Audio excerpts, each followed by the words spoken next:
Number 10. Darren Bennalford Anderson.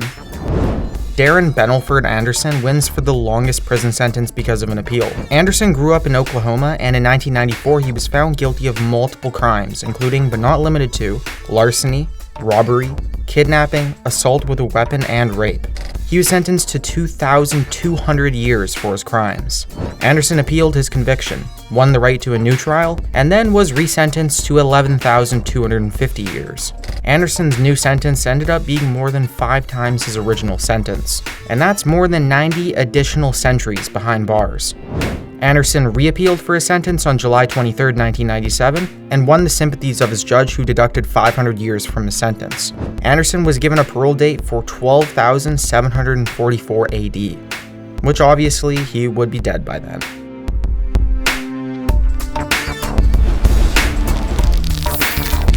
Number 9. Chester Stiles.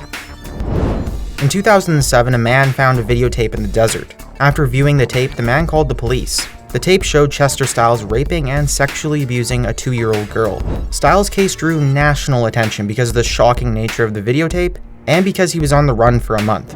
Stiles was arrested during a routine traffic stop by law enforcement officers. In 2009, Chester Stiles pleaded not guilty to 10 counts of lewdness with a child under 14 years old, 11 counts of sexual assault with a minor under 14, and 1 count of attempted sexual assault with a minor under 14. Chester Stiles appealed his case in court, but was told that he deserved the punishment he received. County prosecutor Mary Kay Holthus called him the worst of the worst, a con man and a master manipulator. Holthus said his offenses hurt the 2 girls and their family. The extent of his damage was greater than that. The trial jurors were forced to watch the tape. The man who found the tape in the desert, who of which was initially arrested and charged with possession of child pornography, was also forced to watch the tape. In total, Stiles received 21 life sentences. The 45-year-old will be eligible for parole in 140 years.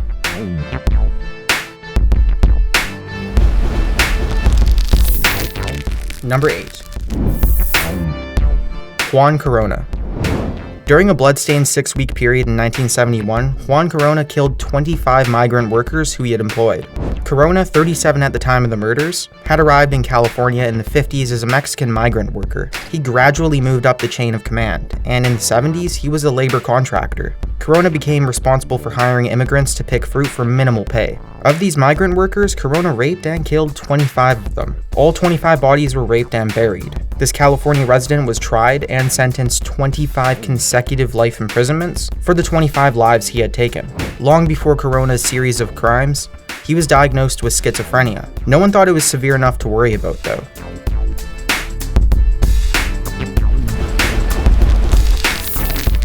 Number 7. Darrell Wayne Delp. Darrell Wayne Delp was convicted of 50 counts of producing child pornography and 10 counts of aggravated sexual battery. "I'm supposed to have something to say? I have absolutely no words for this defendant," said Commonwealth's attorney Paul McAndrews. "You have an unrepentant child predator. Please take him away forever." During Delp's jury trial, he was charged, convicted, and sentenced to 755 years in prison. When asked about his case, the judge remarked that Mr. Delp should never get out of prison. What is the reason that he should be released? Is he young? Well, that's not a good enough reason.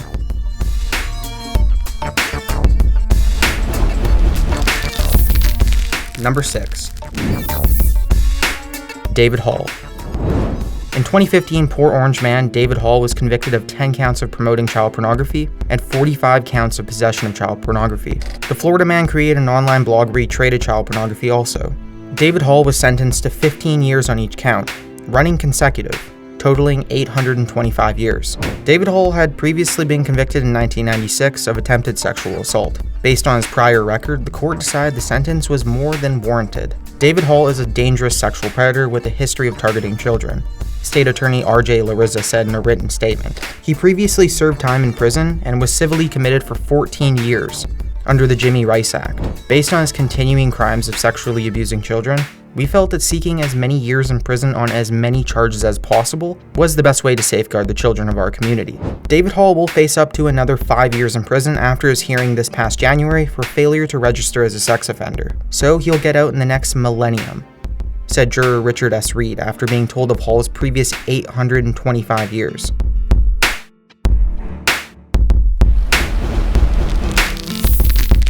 Number 5. Bobby Joe Long. Bobby Joe Long is a serial killer from Florida guilty of raping 50-plus women and killing 25 of them. Long attended an underwater welding course and answered classified ads for small appliances. If his customer were a woman alone at home, he would rape her. He was intersex, meaning he had an extra X chromosome, which resulted in him growing breasts after puberty. In 1984, Bobby Joe Long was convicted to 28 life sentences and 99-plus years, and also 2 death sentences for his crimes against 50 women. Long's execution had been delayed because of several appeals.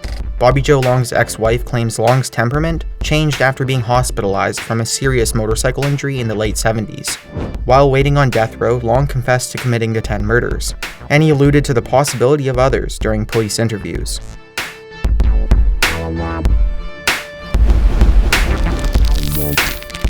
Number 4. Billy Joe Godfrey. Billy Joe Godfrey was accused of molesting 2 children for over a decade. Both children came forward in October of 2014, and Godfrey later confessed to the Missouri Sheriff's Department. In 2015, at age 52, Godfrey was charged with 35 counts of statutory sodomy in the first degree, accumulating 35 consecutive life sentences, which is 1,050 years in prison. The alleged incidents, which occurred more than 10 times, took place between January of 1990 and December of 1996, according to court records.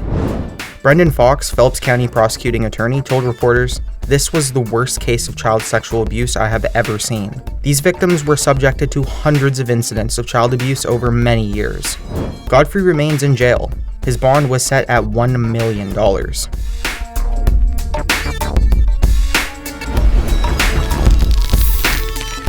Number 3. James Egan Holmes. July 20th, 2012, in Aurora, Colorado, James Egan Holmes attended a midnight screening of the film The Dark Knight Rises. Holmes, dressed in tactical clothing, shot into the crowd with multiple firearms, killed 12 people and injuring 70 others. The ramification of this resulted in the largest number of casualties in the United States until the nightclub shooting in Orlando that occurred in 2016. Holmes referred to this crime as the mission. After 22 hours of sessions, court-appointed psychiatrist William Reed concluded that Holmes was mentally ill, but he was legally sane.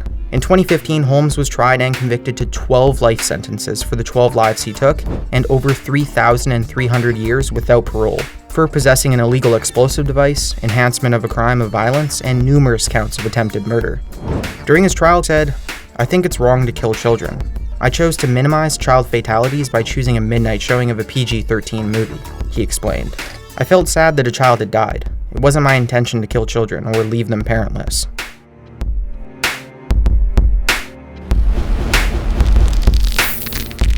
Number 2. Dudley Wayne KYZER. Dudley Wayne KYZER, from Tuscaloosa, Alabama, received 10,000 years in prison for killing Diane KYZER, his wife, Eunice Berenger, his mother-in-law, and Rick Pyron, a college student. On December 4th, 1981, KYZER was given life sentences for each of the crimes, in addition to 10,000 years, because of the brutality of the 3 murders. The court has decided that because of the brutality in which he killed the 3 people, Dudley Wayne KYZER shall not receive parole shortly. He has been denied parole 10 times. The most recent plea was in 2016.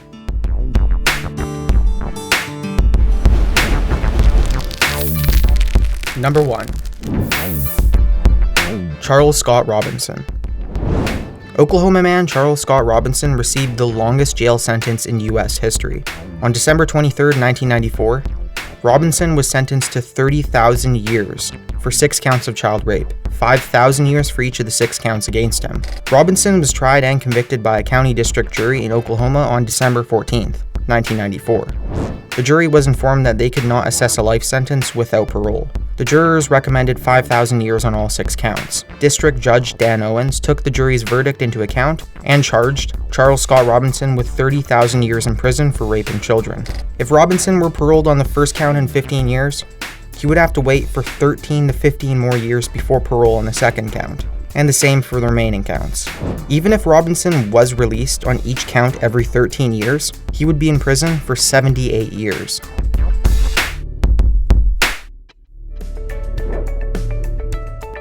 Like the video, comment down below what you thought, and of course, subscribe to the channel.